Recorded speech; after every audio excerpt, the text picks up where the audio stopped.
really well. And howdy, everyone. Happy Sabbath. Howdy, Landon. Good morning. I'm Jonathan. Welcome to the Word Review number 46. I did it again. Sorry. You did what again? I forgot to mute. Okay. Today we are starting off the book of Leviticus with chapters 1 and 2. And this is basically summary. This is the commands to the Levitical priests. But where's the priesthood now? Are you asking me? I'm asking everybody. Right. Right? It was given to Jesus Christ, Yeshua Messiah. He's the high priest now. So that means it was taken from Leviticus. From the Levites. And given to the king line. Woohoo! Priest king. I know everybody's thrilled. Okay. I am. Anyways, let's go ahead and pray in, shall we? Heavenly Father, thank you very much for bringing us together today so we can delve into your word. We're very grateful that you have put it here for us, for our learning, our edification, our guidance. And, just bless everybody here now and in the future. And we want to lift up people right now that are with autistic children that are having a struggle. And we would ask you to strengthen them to endure for this and show them the potential treatments that are out there for them. Let them hear those that are reaching out to help. Bless you, Father. We thank you in Jesus Yeshua's name. Amen. Okay. You want first or second? It's up to you. Okay, I'll go first. All right. Let me prepare a little better. Probably should have done this instead of chatting. Okay. Anyways, here we go. Oh, I still need the whatchamacallit, huh? Hey, look at this guy. That. Okay. Leviticus chapter 1.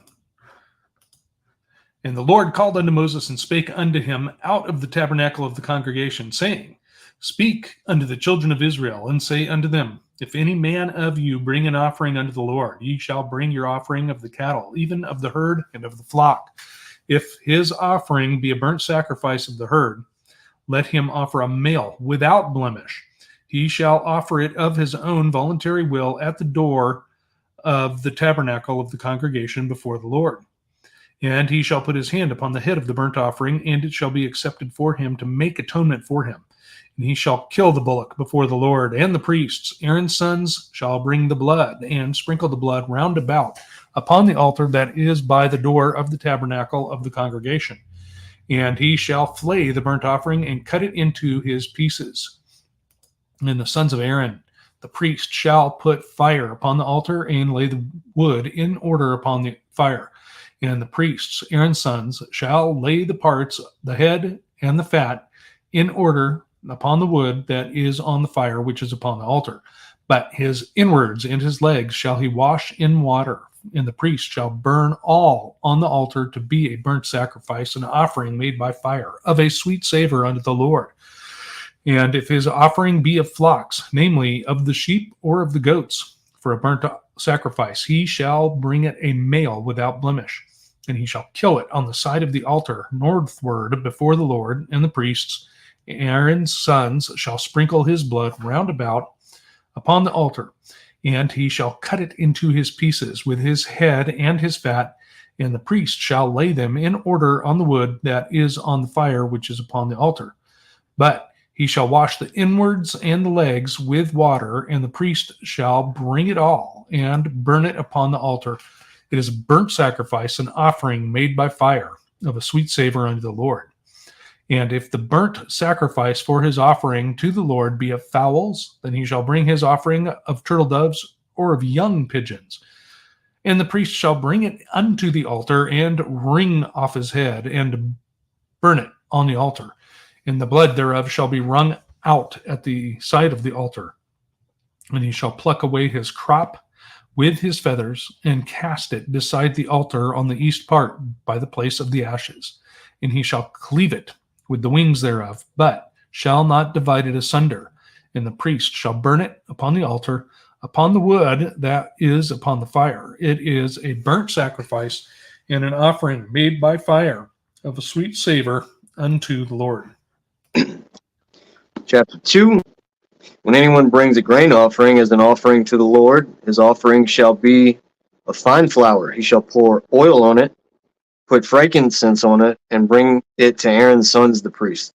And he shall take from it a handful of fine flour and oil with all its frankincense, and the priest shall burn this as its memorial portion on the altar, a food offering with a pleasing aroma to the Lord.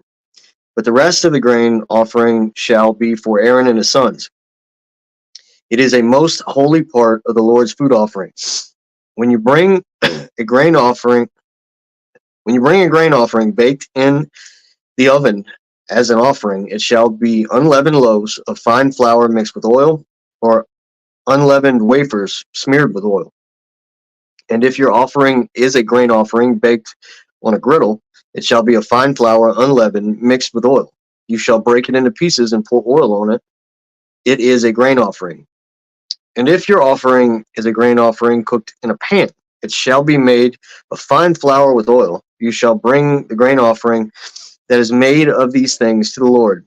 And when it is presented to the priest, he shall bring it to the altar. And the priest shall take from the grain offering its memorial portion and burn it on the altar, a food offering with a pleasing aroma to the Lord. The rest of the grain offering shall be for Aaron and his sons. It is a most holy part of the Lord's food offering. No grain offering that you bring to the Lord shall be made with leaven, for you shall burn no leaven, nor any honey, as a food offering to the Lord. As an offering of first fruits, you may bring them to the Lord, but they shall not be offered on the altar for a pleasing aroma. You shall season all of your grain offerings with salt.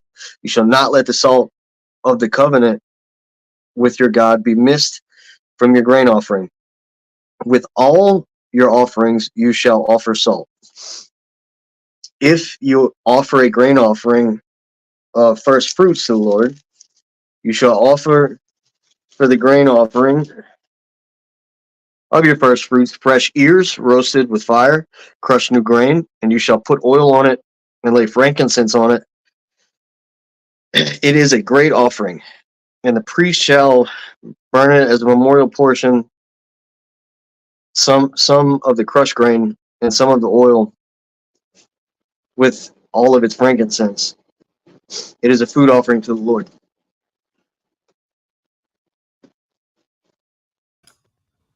Alrighty.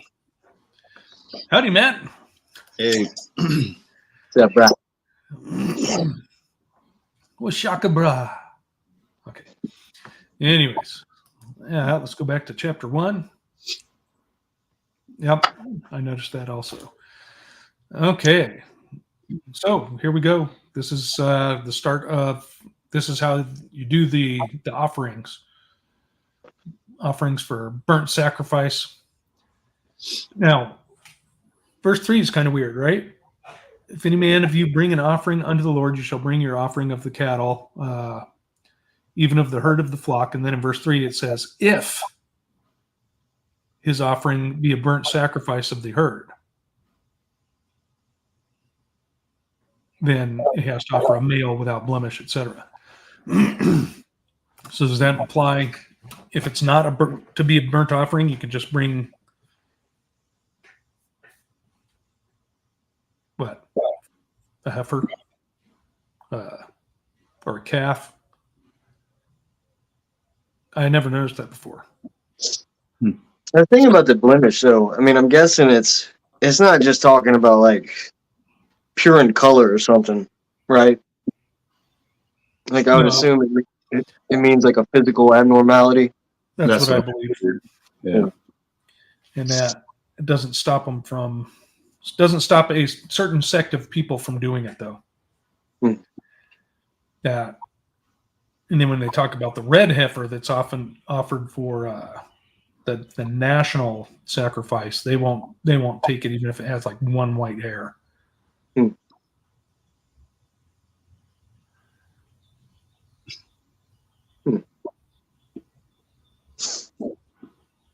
Yeah.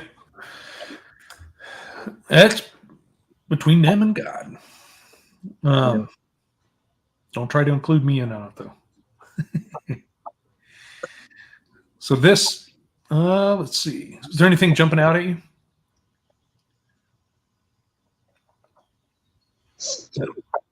I thought 8 was interesting because they have to chop up the bullock, the bull, but then they have to lay it in order on the altar,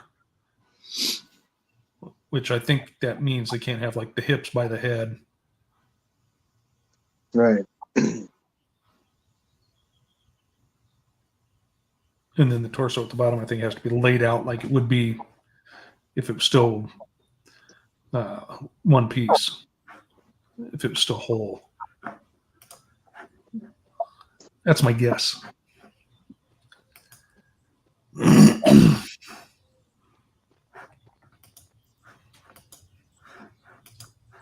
Okay, so that's a lot of work there. Yeah. And who is it that slays the offering? Aaron.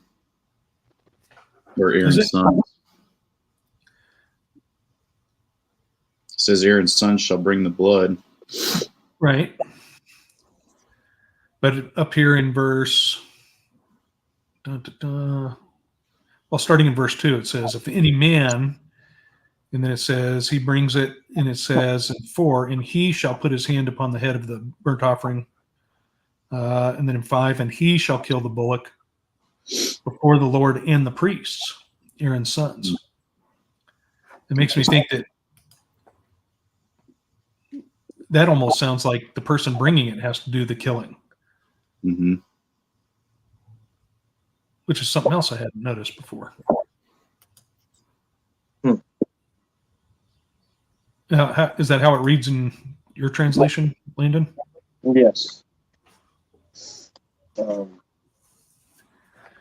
That's 3, right? I'm sorry? You said it's 3, right? It starts in... Or 4. Yeah, he shall lay his hand on the head of the burnt offering. Yep. And then 5. Then he shall kill the bull, yeah. Interesting. Yeah, that is. How many times have we read that? Well, we've read it once here. Well, maybe more than once when we were doing the weekly. This is what you're going to read thing. It also says he shall flay the burnt offering and cut it into pieces, and the sons of Aaron, the priest, shall fire upon the altar. So it's like it makes you think he cuts it up as well. So you got a lot of cows around you, Matt. Yeah. How much work would that be to do this with a bullock? A lot. Whole day. Do you think if you had to do that for like a personal sin offering, would that dissuade you from from sinning? Would you be like, man, my neighbor's wife is hot, but I'm not killing a bull, man. No way.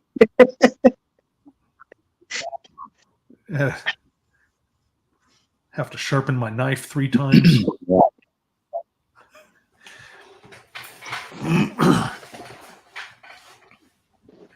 A lot of work. Yeah. Well, man, that one bull we saw out there that one day, that thing looked like it had been eating steroids. Yeah, some of them, I swear, they get them after they put them in the rodeo or something for 5 years. Yeah. It was a big bull. Yeah, there's some big ones out here. I counted over 100 head the other day over here. I'm like, man, they have a lot of cows out here. That there is.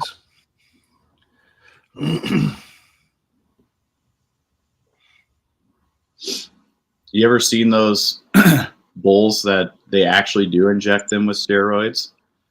Yes, Yeah, they're they're monsters. ridiculous. They look ridiculous. Like a fly lands on them and their whole side of their body, all their muscles are twitching. What? So what are they talking about here, Matt? You do bird hunting. What does it mean when he says pluck the crop? I'm assuming it's talking about taking his neck off. That's where the crop usually is. Right? Yank. Yeah, can't that? I think that can spoil the bird, can't it? If you leave the neck in there. There's an easy way to kill birds, like chickens. Instead of chopping their head off like most people do, you can actually just barely pull their neck, or you step on their head and just pull their body just barely, and it breaks their neck. And yeah, it's a much easier way to kill chickens than cutting their head off and letting them run around with blood everywhere. I've done that, learned from experience. So according to the modern Webster's online dictionary, crop is a pouch in a bird's gullet where food is stored or prepared for digestion. Yeah, when you take it out, it'll be full of food. It's pretty gross. Yep, I can imagine that. Okay, anything else for Leviticus 1 jumping out at you?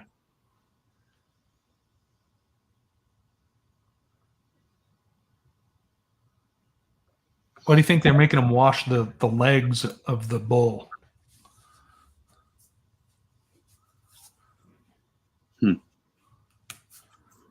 Where was that at? Oh, up in 9. But his inwards and his legs shall he wash in water. I assume just because of the dirt. Dirt, they're always pooping those big cow patties. Right. Yeah. Yeah. April spells it out. Poop. We don't need no poop in the tabernacle. You notice cows too, or horses or donkeys, they'll actually go into a pond and wash their legs quite often. It's like they know they get poop all over them.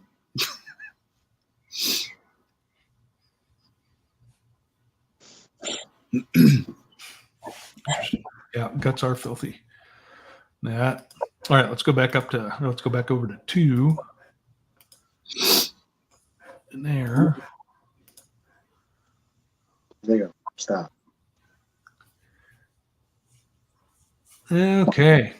So this one's talking about the I think yours says grain offering. Yeah, I noticed that. Flour. Mhm. And that. It's interesting because in the King James it says meat and flesh. So if it's what we call meat today, it would be flesh. But if it's any sort of food, it would be meat back then, like bread or whatever. Excuse me. Interesting. I wondered that because his translation was saying like grain and mine was saying meat. Mm-hmm. Yep. Another twist on the concept of a word. Yep. Well, what is it? Yours. This says take the wafers in an unleavened wafers anointed with oil, and yours said slathered. I think. Slather it with oil. Yeah.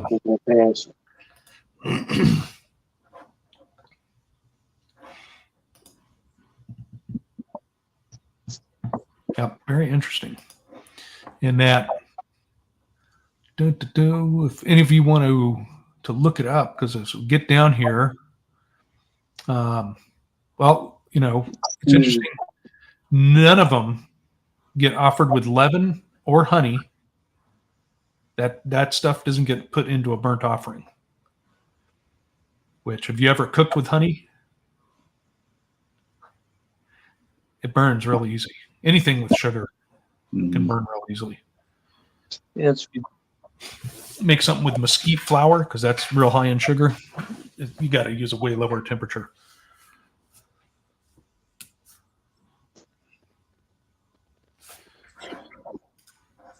And then what were we going to say? I don't know, something about honey, cooking with it. Let's go on chicken. Come on, honey chicken, honey garlic Let's chicken. Okay, and that interesting too that the oblation of first fruits, you offer them to the Lord, but they shall not be on the altar for a sweet savor. They shall not be burnt for a sweet savor.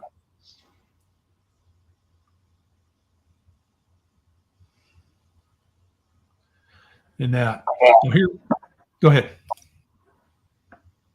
You saying something? I'm getting an echo, maybe. I don't know. That in 14, thou shalt offer the meat offering of thy first fruits, green ears of corn. This one says corn. I think yours said grain. In 14. Yes.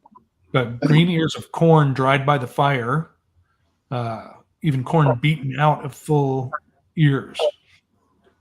And if you do a search, you can find this mini documentary that Shepherd's Chapel did on, I think it's the Navajo green corn ceremony. And it's like this whole, it's almost, if you were going to act out how they tell you to do the first fruit offering, it would be just about like this. Which is the argument that part of the 10 northern tribes made it to North America. Yeah. Muy interesante. Yeah. I always find it interesting, like, for instance, it's, you have to use salt, you have to use frankincense.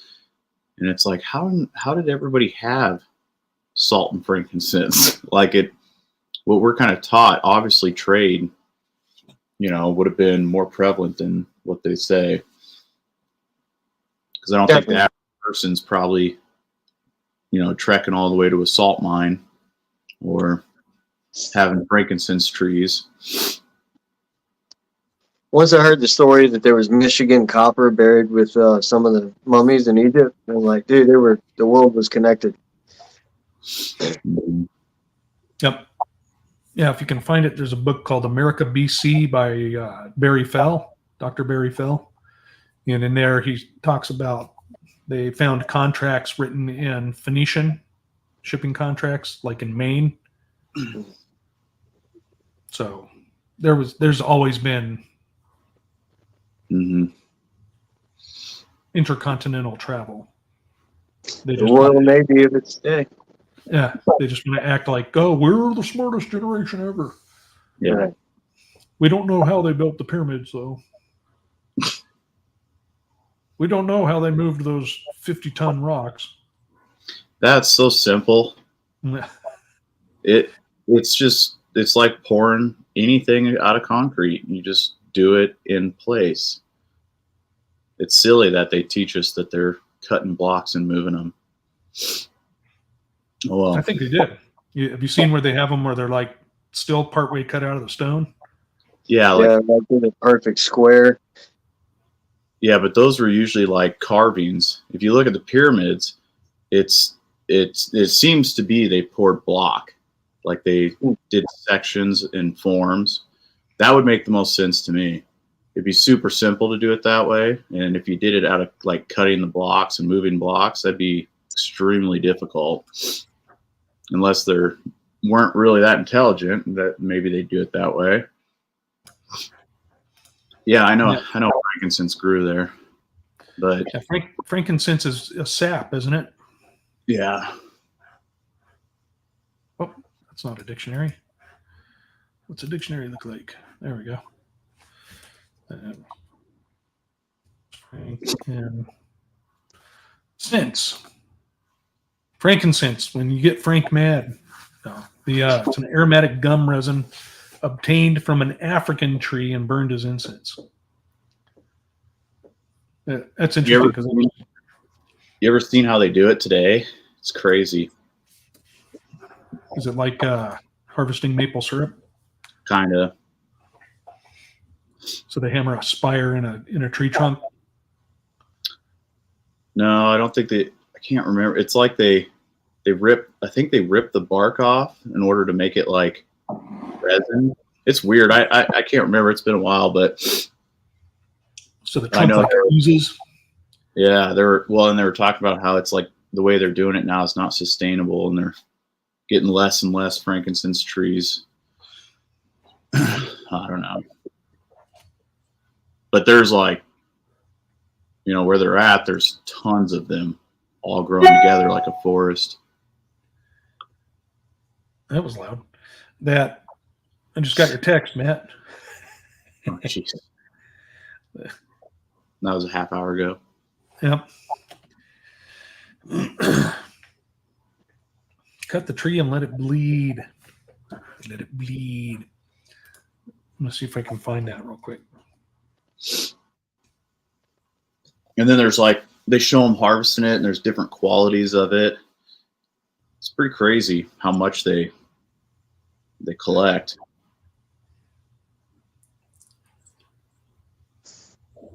In that, I'm sure they keep the best stuff for themselves too. Mm-hmm.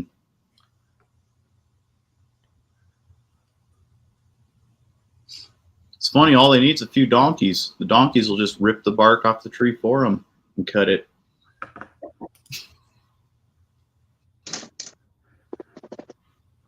Here's a picture of it oozing. Let's see.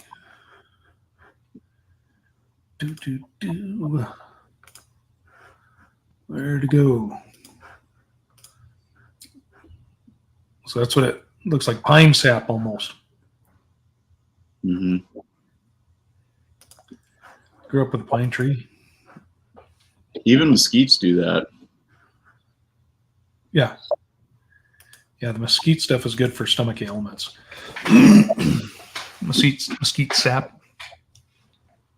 Really? Yeah. So basically, that's what all these chapters are going to be. Yeah. Instructions. I had interesting. Go ahead. I had someone the other day telling me that it was a sin to kill animals in the Bible. To kill animals in the Bible? Mm-hmm. It's a sin. So I'm pretty sure that this proves that that's not true.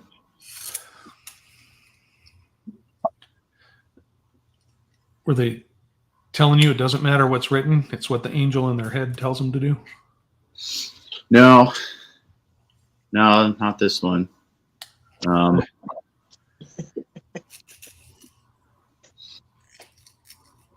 Could they point to a verse? No. It's just a feeling. Yep. They're at a higher spiritual place than we are. Goats skinned my mesquite tree and it bled. Yeah, my donkeys do that. Almost all my trees are skinned right now. Are they? Yeah. Is it killing them? No, I don't. I'll go find out next. Guess we'll find out. I don't think it will, but they look pretty funny. And they only do it in the winter. It's like they need something from it in the winter. The funny thing is, if they did it in the summer, the trees probably would die because they'd get, insects. But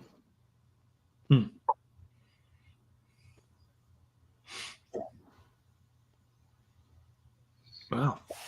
Anything else out of 2 that's jumping out at you? Leviticus 2.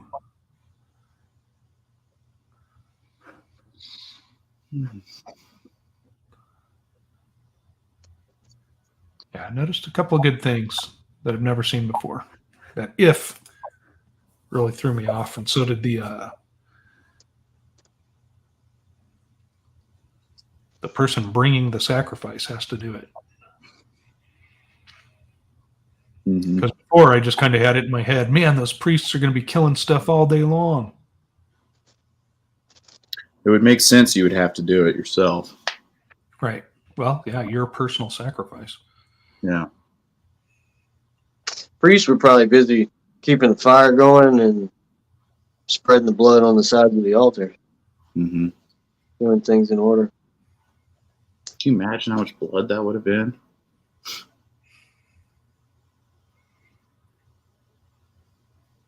Well, it would definitely keep people from sinning if they had to do it. Yeah, that was your wealth as well. Yeah.